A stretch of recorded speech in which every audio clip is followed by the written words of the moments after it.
What is up, awesome people, and welcome to the amazing world of Pokemon. My name is Lady KrimZen, and people call me a Pokeologist. This world is inhabited by many creatures called Pokemon.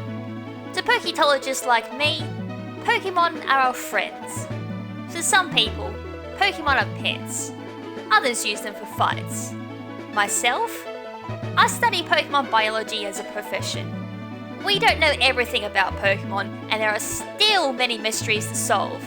That's why I study Pokemon every day. So before we continue on, let's talk about what exactly the Pokemon Biology series is even about. To put it simply, it's taking small topics I've mentioned briefly in my Trivia 20 Tuesday episodes about the origin of each Pokemon's design and turn it into a specialized series to which I dive even deeper into these facts. Hopefully you awesome people enjoy this pilot episode to this brand new series for Pokeology. So without further ado, let's get started with today's Pokemon Biology lesson.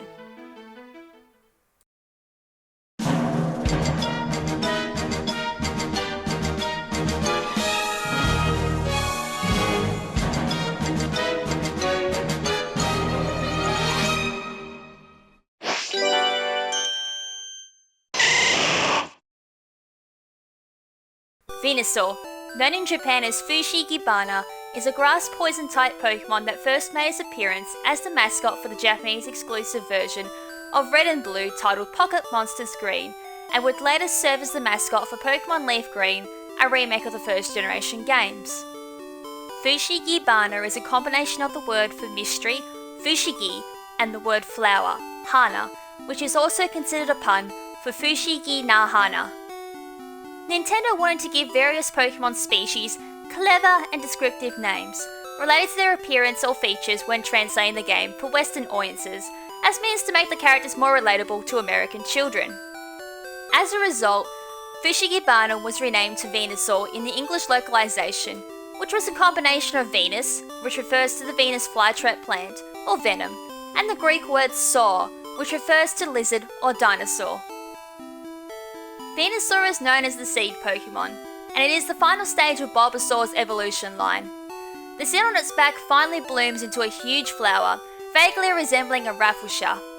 The flower constantly draws in sunlight for nutrition, characterized by vivid colors and a soothing aroma, and power which is more sustainable in the summer. They are always on the move to absorb more sunlight, though they usually remain quiet and still while absorbing it.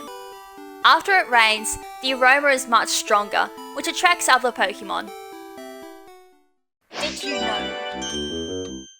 Venusaur was given a Mega Evolution about 1.5 years into the development of Pokemon X and Y. Bulbasaur, along with Charmander and Squirtle, was added to the game in a significant role in order to allow players to experience their Mega Evolution stage.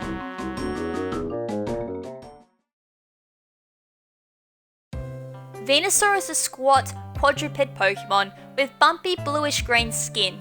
It has small circular red eyes, a short, blunt snout, and a wide mouth with 2 pointed teeth in the upper jaw and 4 pointed teeth in the lower jaw. On top of its head are small pointed ears with reddish-pink insides. It has 3 clawed toes on each foot. The bud on its back has bloomed in a large pink, white spotted flower. The flower is supported by a thick, brown trunk surrounded by green fronds.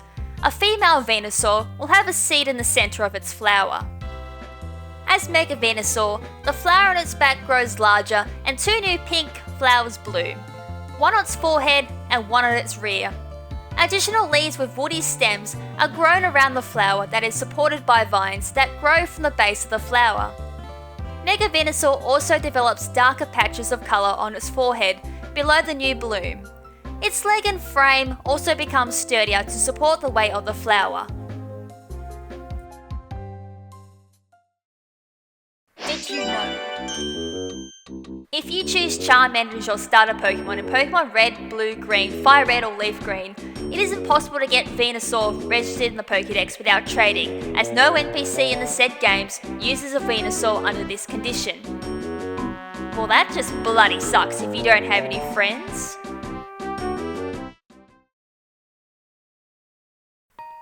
Venusaur appears to be based primarily on some form of reptile, specifically a Turatara or any of the mammal-like reptiles known as Dicynodonts from the Permian period, or the Cammaria from the Triassic period. Dicynodonts were herbivorous animals with two tusks, hence their name, which means two-dog tooth, and vary from rat to ox in size. The largest species of Dicynodonts were the Cammaria, which stood at about 3 meters in length, or 10 foot long, and was well adapted as a herbivore with its powerful beak and strong jaw muscles built for shearing plant material. Other than a lack of tail, and with visible ears and no genuine metamorphosis stage, evolution aside, Venusaur does not have much in common with amphibians such as frogs and toads, was metamorphosed from one definite creature into another as they mature as opposed to just growing into a larger adult version of itself the way that Venusaur does. Instead, it more closely resembles reptiles such as lizards and Tutaras. Alternatively, Venusaur's large round snout, wide mouth, wide set eyes, bumpy wart-like skin, and quadruped-like movements are vaguely similar to those of certain amphibians, such as the common toad. Unlike Bulbasaur, Venusaur's ears do have hollows indicating that they are in fact ears and not glands, as seen in many species of frogs and toads. The flower on its back resembles the Rafflesia arnoldi, which is noted for producing the largest individual flower on Earth. It has a very strong and horrible odour of decaying flesh, earning it the nickname corpse flower. Oh, that doesn't sound too nice at all.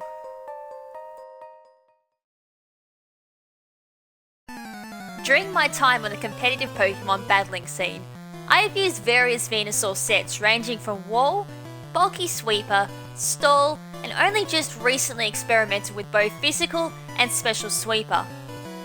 While I do find Venusaur a hard Pokemon to slot onto a team due to its average defensive typing with weaknesses to Fire, Ice, Psychic, and Flying type moves, albeit Mega Venusaur with its Stick Fat ability that neutralizes its Fire and Ice type weaknesses, and a mediocre offensive typing which makes it easily walled by common bulky Steel type Pokemon. I do find this Pokemon extremely fun to use whenever I do find myself using one in either 6v6 or 4v4. From personal experience, most Venusaur I have encountered are generally either bulky walls, stall sets, or even the occasional chlorophyll special sweeper, and usually run moves like Leech Seed, Toxic, Synthesis, Giga Drain, Sludge Bomb, Sleep Powder, or even Leaf Storm to name a few common moves. While many will suggest running the aforementioned moves and sets, I found running either a bulky physical sweeper or even a chlorophyll sweeper to be quite viable, even if it seems a bit far-fetched with its base attack stat being lower than its special attack stat.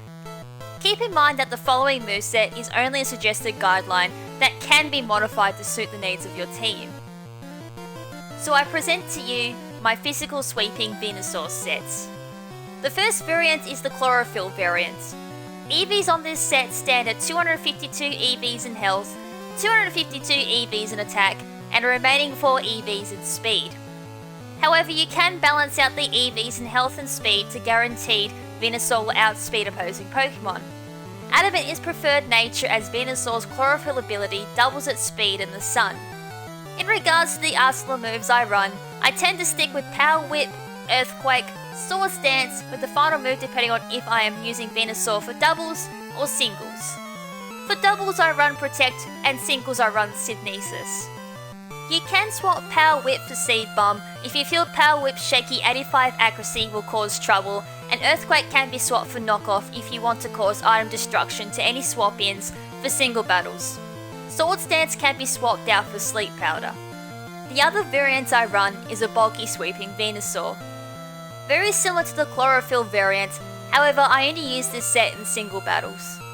Ability does not matter here, however chlorophyll will still benefit Venusaur and allow it to outspeed any slow tank Pokemon, given the sun is harsh. 252 EVs in health, 252 EVs in special defense, and the remaining 4 in either defense or attack is the spread I like to run along with Black Sludge or Venusaurite. or leftovers you can't get a hold of black sludge and a careful nature. For its moves I like to run Curse, Power Whip, Earthquake and Subnesis. Again, the aforementioned move swaps can be applied here as well. And there you have it guys, Venusaur, the seed Pokemon. Hope you guys enjoyed the Pokeology lesson and learnt something new. So what are your thoughts on Venusaur? Leave them down in the comment section below, along with any Pokemon you'd like to see in future episodes for this series. If you did enjoy this pilot episode and want to see more, give this video a thumbs up so I know you awesome people did enjoy it, along with any feedback which is welcomed as well. Also, if I did mispronounce any words, I do apologise. My dyslexia loves having little moments like that, but I am working to improve that, so bear with me on that, along with visual aspects of the video too. Everything is kinda still in beta, but I am working on that, so don't worry. And on that topic, that is it for today's episode, so until next time, this is Lady KrimZen saying ciao for now, but not forever. Ciao!